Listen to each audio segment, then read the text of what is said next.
It's a really snowy day here, first snow of the winter, and I'm gonna make chili today. I think it's a really good day to make chili.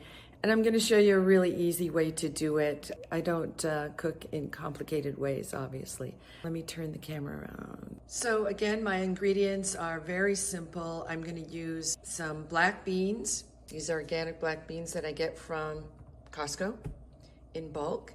I'm gonna use the salsa that I get there, the sweet corn, some onion, some garlic, a little bit of parsley because I don't have cilantro. And then I'm gonna use, believe it or not, I'm gonna use a little bit of some masa, which we use for tamales. I'm gonna kind of use it like if you were making dumplings. So I'm gonna make a dough out of it and put it on the top of the chili to steam like a dumpling. If you don't have masa, you can use a combination of cornmeal and some kind of flour, like oat flour would be good with it to make just a dough that you can put on top of the chili to steam, and it'll end up being very much like a corn dumpling. So I'm gonna add the onions. I just chopped them with my special chopper that I showed you guys in another video that I love. It went very quickly. Put this little device on the top here and move the lever up and down. Just hammer it down like you really mean it. And it chops them in no time at all. I also grated a little bit of some garlic. So I'm gonna put that in there. 2 to 3 cloves of garlic is said, large onion. You just vary it the way you want it. Some people use the organic garlic that they find in a jar. I can't find organic garlic in a jar here, so I've just got regular organic garlic and minced it by grating it. And I'm gonna simmer that till it's just a little bit soft for both the onions and garlic, and then I'm gonna add the rest of the ingredients.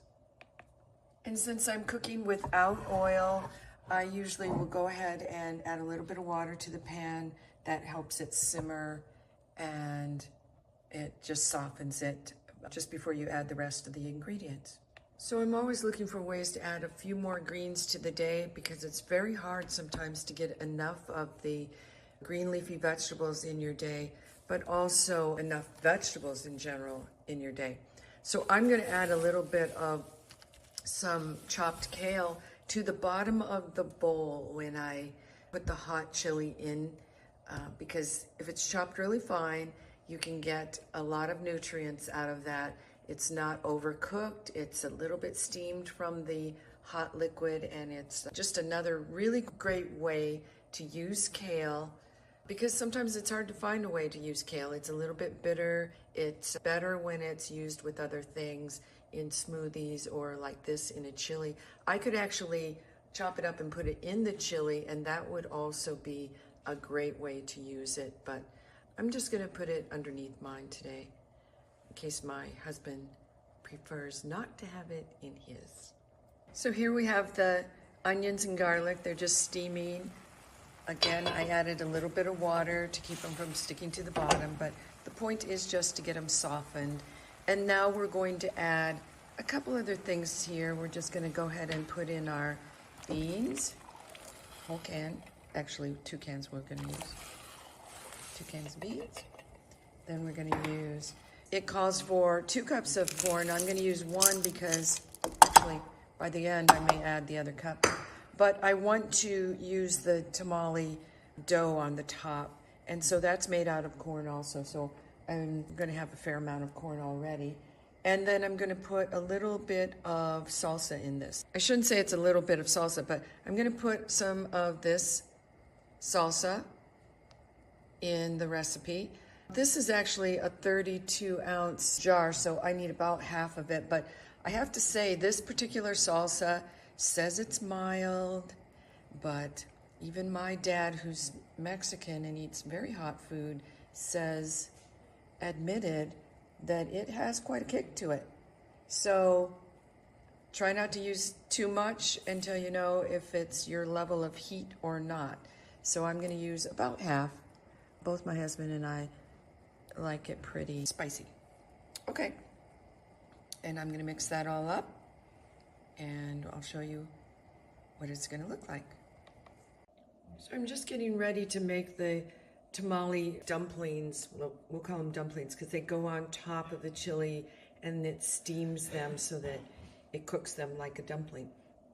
And what I'm gonna do is I'm gonna actually use masa, although the recipe called for 2/3 cup of cornmeal and 2/3 cup of like oat flour, something like that. And I used 1 1/3 cup of masa. It also called for 2 tablespoons of chia, but I did half and half, chia and flax, so a tablespoon of each. And it called for 1.5 teaspoons of baking powder and 1/2 teaspoon of salt, which I put in. And then I am going to actually do it just like the recipe said and put 2/3 cup, actually, yeah, it's 2/3 cup of corn in it because I think that'll make wonderful dumplings. And I'm gonna mix this up with the water and put it on the top, and I'll show you what that looks like. It's actually 8 ounces of plant milk, and I'm gonna use soy milk because I like to use soy milk in my cooking or in my daily intake of foods for the higher protein, but also because organic soy in the research shows that it helps lower the risk of breast cancer. And so anytime I can use it in my cooking, I do. I'm gonna add that to this and mix it up. I did use a total of 2 cups of corn altogether, so 2/3 of a cup in the dumplings and 1 1/3 in the chili itself. That mixed up very nicely, and I'm gonna just drop spoonfuls of it on top and then steam it. So I'll show you what that looks like. So there's what mine looks like before I put the lid on it. It's kind of not as pretty as some people's, but like I say, all cooking is an experiment. Don't hesitate to use different ingredients and substitute once in a while and just experiment with it. So like I say, all cooking is an experiment. It's something that we need to not be afraid to change an ingredient. If we don't have something, to substitute something else. Think about substituting a different kind of bean or lentil in things. A different kind of grain is fine when you don't have the rice or the barley that they say. If there's something that you don't care for, do the substitutions and experiment a little bit. Every time somebody makes something and they post it on the internet to tell us how it worked or how it didn't work, gives other people the opportunity to try the same thing or try something different. And it's a really nice thing that we have the internet to be able to kind of get out there and show other people another way to do things, because there's always more than one way. So when this is done, I'll show it to you.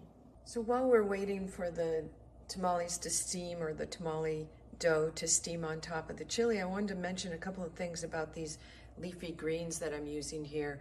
My husband just told me he wanted a little bit in the bottom of his chili bowl because he knows he's a little bit short on greens right now. And so I just chopped it really fine. It'll wilt with the heat of the chili in the bottom of the bowl there. You don't even have to put it into the chili, but you can. You can put it in, it wilts a little bit more when it's mixed into the chili, but put it in at the last minute because you'll get the most nutrients out of it if you just warm it or steam it enough to bring out the color a little bit more. But here's a parsley we're gonna just sprinkle on top. Leafy greens. I was listening to Dr. Michael Greger's video on leafy greens and thiolates. And thiolates are something found in leafy greens that help your body produce ghrelin. Ghrelin is the hormone that your body makes that tells you that you're full.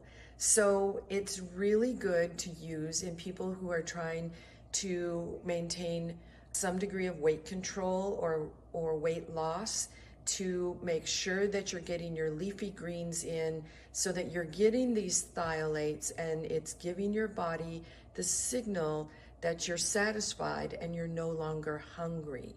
Keep that in mind for those of you who are focused on weight management. And we're gonna go ahead and put this in the bowl. I'll show you what it looks like. So I'm just gonna put about 1/2 cup of the kale in the bottom of one bowl there. For me, I'll probably use a little bit more than that because I really like the leafy greens and I need a lot of them. I left them for about 15 minutes and I'm going to just test them just a little bit. I actually did already test it and it's just a little bit stiff on the top like that and it'll be a little bit soft underneath. They actually taste wonderful. I'm gonna just dish up my husband's here. So we're gonna just go to the bottom of the pan and dish out one of these dumplings and put it on top here. And get some chili around it. A little bit more chili around it. You can tell I'm doing this with one hand and it's getting a little sloppy, but, oops, let me wipe it off. Just wiped it off. I hear presentation is everything when it comes to cooking, and I'm something that I've kind of fall flat on, but a little bit of leafy greens over it, parsley. You can use parsley or cilantro, and if you don't like cilantro, just go ahead and use some parsley. And take a look at my video on super tasters, because people that don't like parsley might begin to understand that it's maybe genetic that they don't like it. So keep that in mind, use parsley instead, and go out there and experiment.